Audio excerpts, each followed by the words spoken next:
hit has been placed on the head of our beloved Jamaican. This is an act of shared desperation coming out of the criminal underworld.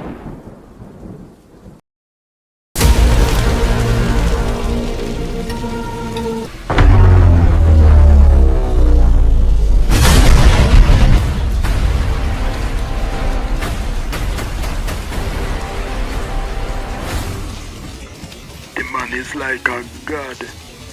Who in a damn right mind would have want Jamaican dead?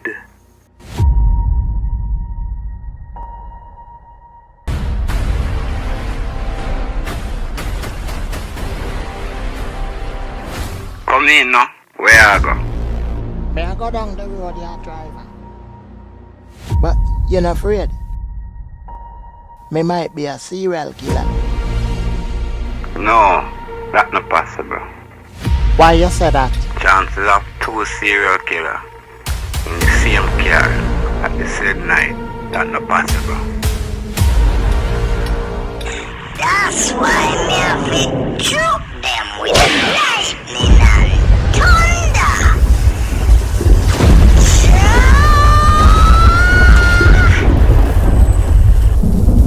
Come here, get me the Guardian. I think I know who's trying to kill Jamaican.